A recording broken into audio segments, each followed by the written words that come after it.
इस क्वेश्चन में सिचुएशन ये है कि हमको कैलकुलेट करना है कि ये जो दो पॉइंट्स गिवन है इन दोनों के बीच में इक्विवेलेंट कैपेसिटेंस क्या होगा। तो शर्मिष्ठा, इस तरह के कई सारे क्वेश्चन हम कैपेसिटेंस में पहले कर चुके हैं, मुझे लगता है कि आप भूल गई हो। खैर, इसमें करते हम ये है कि देखो, ये सीरीज और पैरेलल कॉम्बिनेशन तो इसमें है नहीं, तो सीरीज पैरेलल कॉम्बिनेशन से ये नहीं होगा। और क्योंकि कोई भी कैपेसिटर ना तो सीरीज कॉम्बिनेशन में है और ना ही ये पैरेलल कॉम्बिनेशन में है, तो अब मैं करता क्या हूँ, मैं एक बेसिक कॉन्सेप्ट इसमें लगाऊंगा कैपेसिटेंस निकालने के लिए। और बेसिक कॉन्सेप्ट क्या होता है? बेसिक कॉन्सेप्ट होता है कि C इज इक्वल टू होता है Q अपॉन V, यानी कि Q equivalent upon V equivalent. ठीक है, तो इसको हम यूज़ करेंगे। उसके लिए मैं करता यहाँ पर ये हूँ कि एक बैटरी मैंने कनेक्ट कर दिया। मैं मान लिया कि यहाँ पर हमने एक बैटरी को कनेक्ट कर दिया है इन दोनों पॉइंट्स के बीच में, और उस बैटरी का जो पोटेंशियल डिफरेंस है वो कितना है? V के बराबर है।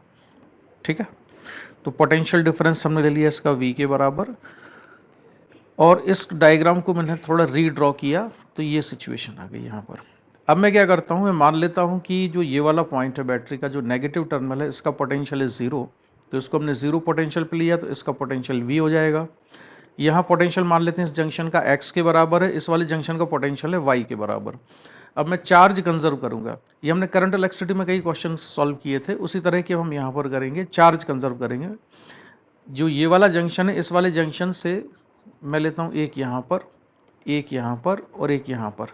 नेट चार्ज कितना होगा इस वाले पर? 0 होगा। नेट चार्ज का फ्लो 0। जैसे कि हम किरचॉफ जंक्शन लॉ लगाते थे करंट के लिए, वैसे ही किरचॉफ जंक्शन लॉ हम लगाएंगे यहाँ चार्ज के लिए।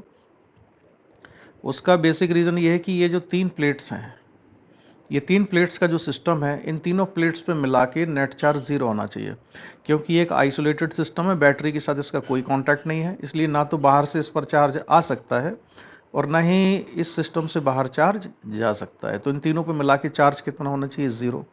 सिमिलरली अगर हम ये वाला सिस्टम ले लें एक, तो इस वाले सिस्टम पर भी नेट चार्ज मिला के कितना होना चाहिए? 0 होना चाहिए। तो पहले मैं इस वाले जंक्शन के लिए इक्वेशन लिखता हूँ। तो Q इक्वल टू कितना होता है? CV के बराबर। तो इसका कैपेसिटेंस कितना है? 1, तो मैंने ये 1 ले लिया यहाँ पर। और पोटेंशियल डिफरेंस कितना हो जाएगा यहाँ पर? ये x माइनस बी, तो ये x minus B potential difference.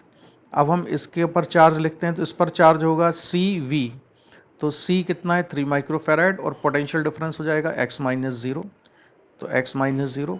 इसी तरह से इस वाले कैपेसिटर पे चार्ज लिखा, तो इसका कैपेसिटेंस है 4 माइक्रोफेराड, और पोटेंशियल डिफरेंस कितना होगा? x माइनस वाई, तो x माइनस वाई, और ये नेट चार्ज 0 होना चाहिए। तो मैंने इक्वेशन लिखी, इसको सॉल्व किया, तो एक इक्वेशन ये जाती है 8x minus 4y equal to v, but here we have two unknown quantities, so we need one more equation.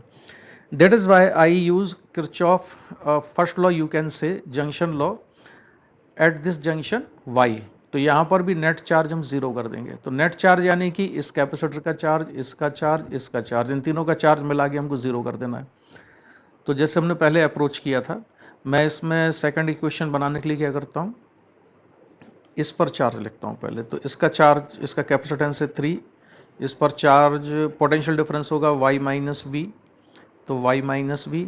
Similarly दूसरा कैपेसिटर कौन सा? ये वाला है, तो इस पर चार्ज हो जाएगा CV, तो C1 है, और पोटेंशियल डिफरेंस होगा y माइनस 0, क्योंकि यहाँ का y है और ये 0 है।